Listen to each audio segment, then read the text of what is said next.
Hey, deserving listeners, it's just me today. I have a prediction that I'm going to get angry today in this episode. I've already skimmed this email from a patron listener, and I predict, I feel rage building inside me, and I'll see if I can control it. This is the Psychology in Seattle podcast. I'm your host, Dr. Kirk Honda. I am a therapist and a professor. My anger is not directed at the patron, it's directed at the patron's therapist, but let's just read this email. Hi, Kirk. I just wanted to comment on your episode about domestic violence. I am writing today because this episode hit close to home, especially when you talked about therapists who don't understand domestic violence. I feel like my therapist doesn't understand domestic violence, so I decided to end my therapy with him. I terminated therapy with him. I feel like my therapist was putting too much pressure on me to leave my relationship. Having anxiety issues, this made it even harder for me to open up to this topic with my therapist, as I could see my therapist being frustrated with me for not leaving. I could easily see he didn't get it, and I felt so alone in this. He would tell me things like, just get your things and leave. And I would say that it wasn't that easy. And then he would say it was really as simple as just leaving. It all made me feel as though I'm not good enough to get myself out of my own problems. I was feeling his frustration and getting even more hard on myself with each appointment with him. He would tell me that I had to take action, that he didn't know what else he could do to help me. Now, being out of therapy, I don't see myself going back to any therapist until I leave this relationship, as I feel like all I'll get from this is another therapist pressuring me to just leave. I feel embarrassed to talk about it, and I feel like I'd be a burden to another person, another therapist. I feel so much anger now when I hear about domestic violence, not only because it's hard to deal with in the first place, but because I feel so helpless. What are we supposed to do when even therapists don't know how or don't want to help people who are suffering from domestic violence? I know therapists aren't superhumans, but I feel like they should know more about this topic. The last thing we need to hear from one person we think can help us is to just leave. All right, end of email. Okay, so rage beginning. Let's review. You are being abused by your spouse. You have low self-esteem. You feel isolated. You suffer from anxiety. You're angry about being mistreated. So you sought therapy to help you. Your therapist became frustrated and told you to just leave. You found it difficult to just leave. Your therapist pressured you to leave and wasn't very helpful. So you terminated your therapy. And now you don't want to find another therapist because you believe that another therapist will just be just as unhelpful. This is a tragedy. I hate to admit this, but it's somewhat typical of my profession. I don't know how typical, but when I read this email, I rolled my eyes in a familiar fashion because I've seen other clinicians act this way before. It drives me nuts. Just leave. If it was that easy, you wouldn't need any help.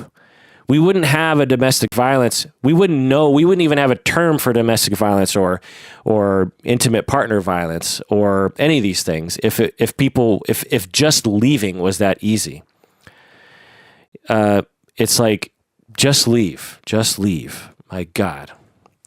It is, I'm guessing most of you, if you're listening to this podcast, you've already made a smart choice, so you must be smart people. But if you don't know, it's incredibly difficult to leave a relationship that is abusive. The abusive spouse could escalate and kill you. That's a very real possibility.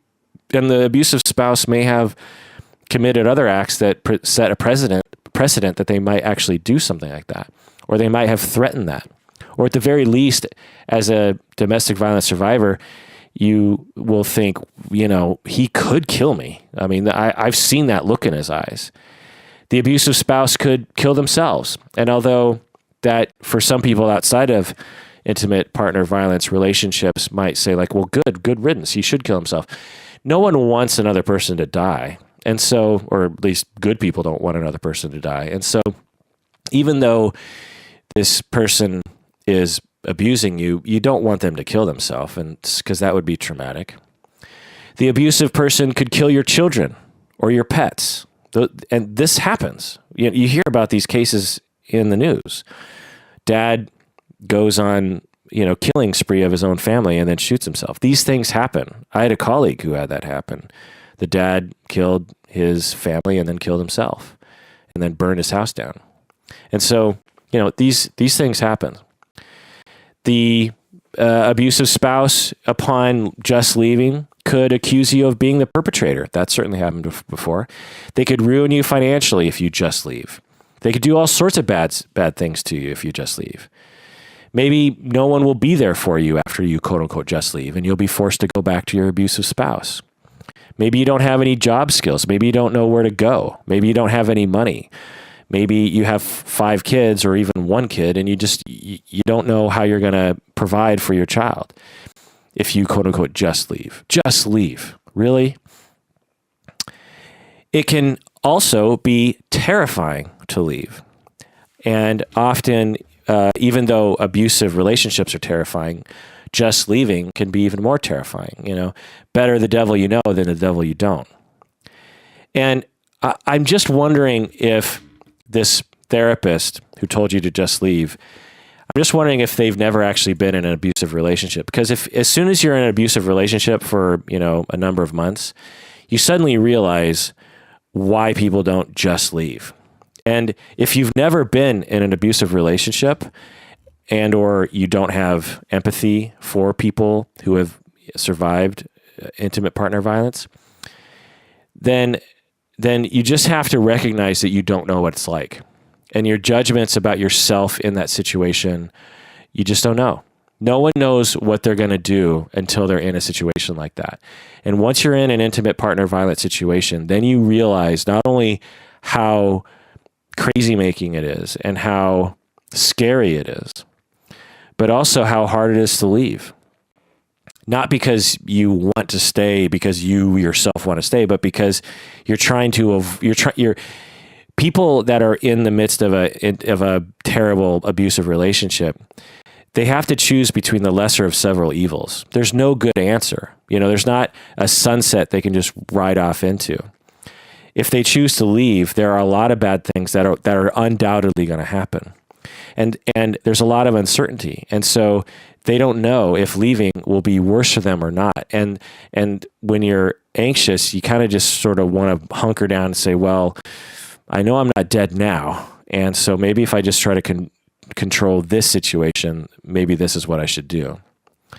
So it's hard. Plus, when someone is beating you down emotionally and making you feel like you're a piece of shit and that you're stupid and maybe you've been told that your whole life, it's hard to take any big action on your own, which a lot of times is what is required of people being abused. They have to strike out completely on their own with a humongous decision involving all sorts of nuances and little decisions along the way.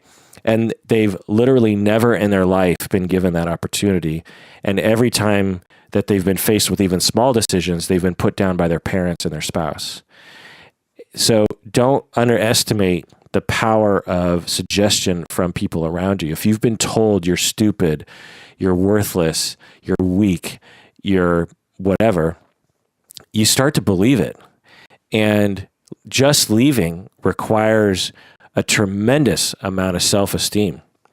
I've seen people who were raised well, who had strong attachments, who had good self-esteems, who had support networks, who had financial power, and then they get into an abusive relationship and all of that comes crumbling down. And none of that is helpful as they become entrenched in a terrifying abusive relationship.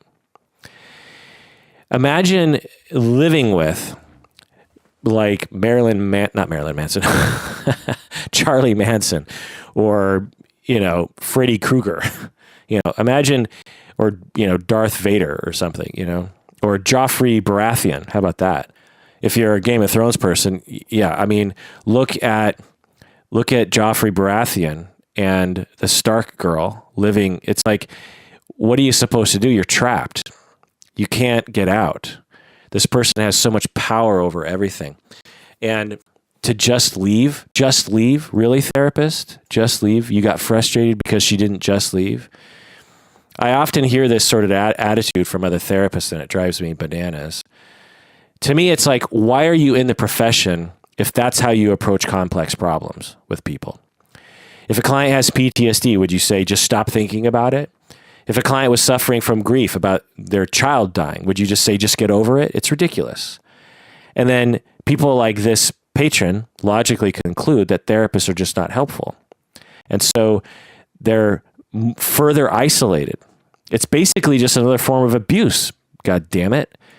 One of the best things you can do as a therapist is just sit with someone who is ambivalent, to just sit with their ambivalence and not freak out. Take a deep breath and just be with them.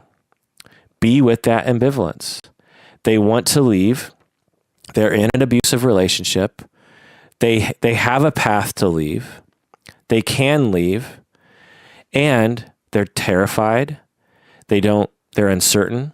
They feel like they don't know what to do. And they also have an attachment with the abusive spouse. People often are in love deeply with, or at least partially, with their abusive spouses. And so it's hard for them. Again, particularly if you've had a lifetime of rejection and mistreatment, the little bit of love and warmth you can garner out of life, you want to hold on to.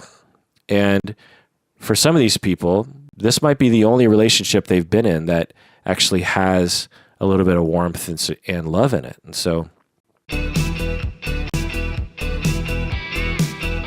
now it's clear to me that therapists like this are being induced to participate in a counter-transferential reaction. It's very clear that this was when the therapist is getting frustrated and saying, just leave, that the therapist is clearly in a classic countertransference inducement.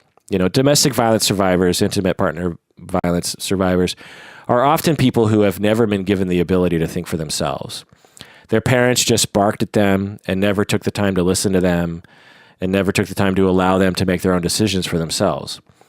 And then these people who grew up in environments like this, they grow up and they tend to induce feelings in other people that compel them to bark commands at them. When you act quote unquote weak and when you act indecisive and or when you start making decisions that are self-destructive and you make that known to other people tend to bark at you and say, stop it, don't do that. Just leave.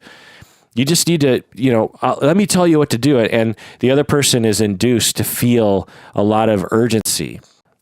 But really what is happening is the client is, through projective identification, socializing the therapist to abuse them in the way that their parents abused them. Their parents barked commands at them and made them feel small. And the client is trying to work out that internal representation. And so they externalize that to the therapeutic environment by inducing the therapist to act like their parents. This is part of a repetition compulsion, as Freud put it, but it's also part of an effort to heal. The client is unconsciously giving the therapist the opportunity to provide a corrective emotional experience to not bark at them and actually create a healing experience. But as a therapist, you're still going to feel that frustration and you're still going to feel an urge to bark at them. And any therapist who knows what the F they're doing will take notice of that countertransference and metabolize it and then provide a corrective experience to that client. Particularly in a classic situation, like you have a client who is in the midst of an abusive relationship and you feel compelled to tell them to leave. This is a classic countertransferential projective identification inducement. It's not nuanced. It's like talking about depression as if it's some sort of weird exotic condition. every therapist has been with a client who is in the midst of an abusive relationship and feels that compulsion to bark commands at them and tell them to just leave. Everyone's been there, and to just fall into that trap. And like I said, I'm not surprised. This stuff happens. I would say a rough estimate, at least 25% of therapists would do this, maybe more. And I'm just like, why are you in this profession if that's your approach to complex human issues, is just to bark commands at people and get frustrated with them? Like, I understand if you don't like helping people, or you don't like sitting with ambivalence, or you don't like working on countertransference, but get the F out of the profession if you don't like it. You know, therapists out there, you're not their fathers or their teachers or their parents or their friends or their judgmental person. You're their therapist. That's a unique relationship. You're there to help. You're not there to judge or get frustrated with them when they don't do what you tell them to do. And so knock it off. Stop narcissistically picking on people who are asking you for help. Your job is to be with them in their ambivalence, and to detect what is really going on, and to have an hypothesis as to what the real problem is. It doesn't take a genius therapist to realize that when someone, quote unquote, doesn't just leave, that maybe their self-esteem has been completely obliterated by people in their life. And so your job is to help them with their self-esteem and their self-efficacy and their resilience and what's positive about them. That is your job. And by symptom of that, once they develop that self and they develop that self-worth, they will naturally take action internally and externally to, quote unquote, just leave. But until they have that core wound healing or that core development, they're not going to be able to leave. So again, that's psychology 101. That's psychotherapy 101. That's hypothesis treatment plan 101. It's easy stuff. And so to just bark a command at this patron who is in the midst of an abusive relationship is just furthering that internal representation for that client that they're worthless.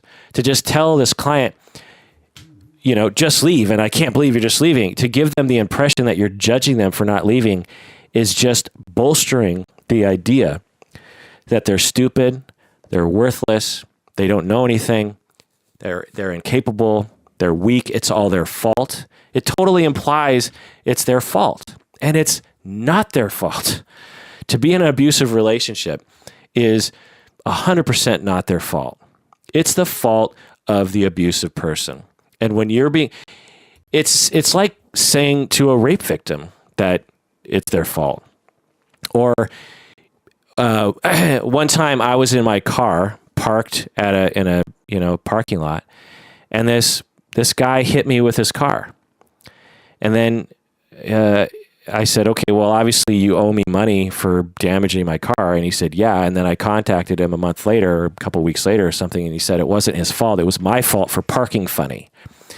I was stopped, parked it totally within the lines, and he said it was my fault. How in the world could it be my fault? So you all see the logic in that. The same is true with someone who's in the midst of a domestic violence or intimate partner violence relationship. To blame them or to say, just leave. Now, I know the therapist, if you asked him, he wouldn't say, yeah, I believe that my client is to blame. But you're clearly giving the message that the client is to blame.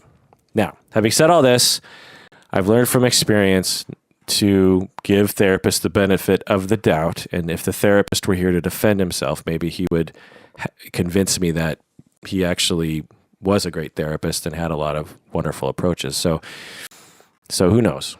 But if this is an accurate representation of what was happening, this therapist, I don't know what to say. So, patron, I'm here to tell you that I can tell from our communications that you're a wonderful person and that you do have strength to have survived thus far requires tremendous strength. To go to a therapist, I mean, most people don't do that. That's incredibly strong of you and assertive of you. And I am sure that you're not, quote unquote, just leaving. I'm sure that there are major reasons why you're not just leaving. Not only internal reasons, like it's hard for you to make a choice because you've never been given that opportunity, but also that there's probably actual, real, scary things that might happen if you just leave. Financially, physically, emotionally, all those things. I get that. And I implore you to seek help from another clinician. You probably want to go to a domestic violence specialist clinic. Go to what they call them specifically are domestic violence or intimate partner violence advocates. These people sometimes are trained as therapists, sometimes not, but they're basically someone. They're usually the first person you talk to as you're trying to get out of an abusive relationship. Now, these people know better than to tell you to just leave. These people often have been through intimate partner violence themselves. At the very least, they're highly trained, and they'll give you resources, but they won't judge you for not taking them, for not doing it right away. And also find a therapist that knows what they're doing. You were probably right to leave this therapist, but that doesn't mean that there aren't other therapists out there that understand. I understand, I hope. I know plenty of other therapists that understand, and you might just have to shop around. If you look at their website, do they mention domestic violence or intimate partner violence? If you talk to them on the phone and say, do you know anything about intimate partner violence? Have you ever treated it before? And, some therapists will be like, yeah, I've worked with that before. Make them prove it. Tell them what your experience was last time. Say, well, my last therapist, told me to just leave and got frustrated with me. What do you think about that? If the therapist responds with like a kind of milquetoast answer, then, I might shop around. But if they provide an answer like the one I'm providing, at least some version of that, like outrage and proving that they understand that it's very difficult to leave abusive relationships. It's logically difficult and also just emotionally difficult. If they can prove to you that they understand that, then, give them a shot. I want you, patron, to have the life you deserve. You're a deserving listener, right? You deserve to have the life that you deserve, and you don't deserve to be abused anymore. You deserve a spouse that is nice to you, that is supportive of you, that, works with you, that is mutually nice. You're nice to that person, they're nice to you. You deserve that. Everyone deserves that. Particularly you, because you've been denied it, at least for a time, maybe since the day you were born. I don't know. So you absolutely deserve it. And it's totally possible to get. But it's not as easy as just leaving or telling you to just leave. It is a holistic approach involving your self-esteem, your practical support system, your safety, your development, your sense of self, your self-worth, recovering from traumas. I haven't even mentioned PTSD. You likely suffer from ongoing PTSD, maybe even dissociation, which isn't going to make it easy. But there are treatments for all of these things, and there's a support network for all of these things. In the way that this is a textbook example of a client, the reason why that is because there are so many people like you, unfortunately. But there are so many people like you, and so there are robust systems in place to help people like you. And a lot of trial and error has happened over the last number of decades for us to get to a point now where we have, an okay system to help people out with this if you engage with it.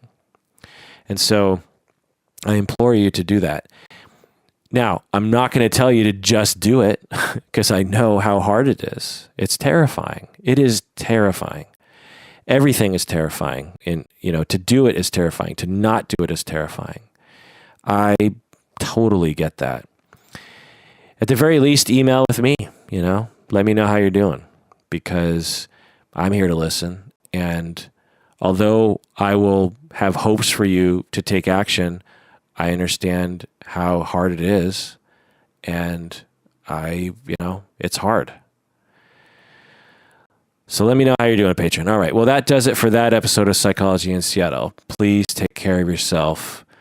Please take care of yourself and take care of other people, because we all deserve it.